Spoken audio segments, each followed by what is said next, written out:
मैं सचिन मौर्य आपका स्वागत करता हूं अपने चैनल पर, जहां मैं आपके लिए एक और भयानक कहानी लेकर आया हूं जो आपको रातों को जगाए रखेगी। अब कहानी शुरू होती है। क्या आपको कभी ऐसा एहसास हुआ है कि कोई आपको देख रहा है, लेकिन जब आप मुड़ते हैं तो वहां कोई नहीं होता? क्या आपने कभी किसी घर की दीवारों से आती रहस्यमयी आवाजें सुनी हैं? आज मैं आपके लिए एक ऐसी कहानी लेकर आया हूं जो आपको अंदर तक हिलाकर रख देगी। यह सिर्फ एक कहानी नहीं, बल्कि एक रहस्य है जो सालों से छिपा हुआ था। तो तैयार हो जाइए, क्योंकि यह कहानी आपके होश उड़ा देगी। राहुल अपनी मां की मौत के बाद एकदम अकेला हो गया था। पिता से उसका रिश्ता कभी उतना मधुर नहीं रहा, लेकिन मां के रहते उसे कभी उस कमी का एहसास नहीं हुआ। मां की अचानक मौत एक हादसा बताई गई, लेकिन राहुल के दिल में हमेशा यह सवाल उठता था, क्या वाकई यह एक हादसा था?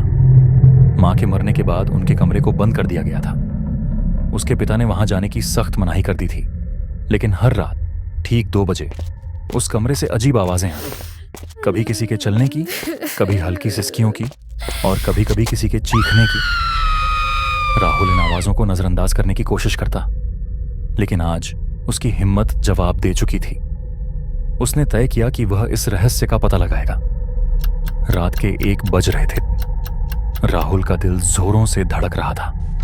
उसने धीरे धीरे मां के कमरे का दरवाजा खोला। कमरे के अंदर घुसते ही ठंडी हवा का एक झोंका उसके चेहरे से टकराया। कमरा धूल और जाले से भरा था, लेकिन राहुल की नजर उस बड़े आईने पर पड़ी जो ठीक पलंग के सामने रखा था। अचानक उसे अपने कंधे पर किसी के हाथ की हल्की छुअन महसूस हुई।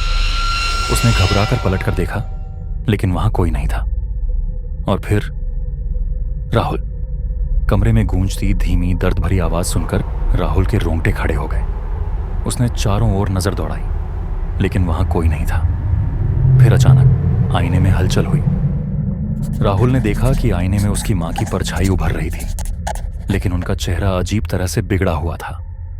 उनकी आंखों से खून बह रहा था और गले पर गहरे जख्म थे, जैसे किसी ने उनका गला दबाकर मारा हो। राहुल घबरा गया और कमरे से भागने ही वाला था कि आवाज फिर आई, राहुल, मुझे न्याय दिला। मैं एक हादसे में नहीं मरी, मुझे मारा गया था। राहुल कांपते हुए खड़ा था। उसने साहस जुटाकर पूछा, मां, किसने आपको मारा? आईने में मां की परछाई ने धीरे धीरे एक आदमी की आकृति उभारी। वह कोई और नहीं, बल्कि राहुल के पिता थे। राहुल को अपने कानों पर भरोसा नहीं हो रहा था। क्या उसके पिता ने ही उसकी मां को मारा था? नहीं, यह सच नहीं हो सकता। राहुल ने जोर से चिल्लाया। तभी कमरे की दीवारें हिलने लगीं, पंखा खुद ब खुद तेजी से घूमने लगा और खिड़कियां जोर से बजने लगीं। मां की आत्मा अब और गुस्से में थी। तेरे पिता ने मुझे मारकर इस कमरे में छिपा दिया।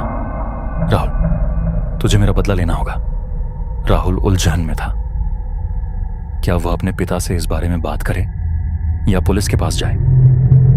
उसी रात उसने अपने पिता की पुरानी फाइलों और दस्तावेजों को खंगालना शुरू किया। उसने अपने पिता की एक डायरी पढ़ी। डायरी के आखिरी कुछ पन्नों में लिखा था, मैं जानता हूं कि यह सच किसी दिन बाहर आएगा। मैंने जो किया उसके लिए मेरे पास कोई बहाना नहीं, लेकिन वह रहस्य जो वर्षों से छुपा था, उसे मुझे छिपाए रखना था, वरना सब कुछ तबाह हो जाता।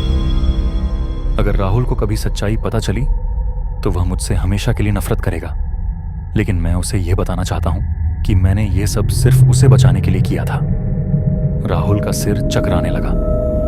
आखिर वह कौन सा रहस्य था जो उसके पिता इतने सालों से छिपा रहे थे? राहुल ने एक रात अपने पिता से सीधा सवाल कर दिया, पापा, क्या आपने मां को मारा था? पिता ने कोई जवाब नहीं दिया। उन्होंने बस राहुल की ओर एक ठंडी नजर डाली और कहा, अगर मैं कहूं कि हां, तो क्या तुम मुझसे नफरत करोगे? राहुल की आंखों में आंसू आ गए। पापा, सच बताइए। पिता ने गहरी सांस ली और बोले, राहुल, तुम्हारी मां एक इंसान नहीं थी। राहुल को लगा कि उसने गलत सुना।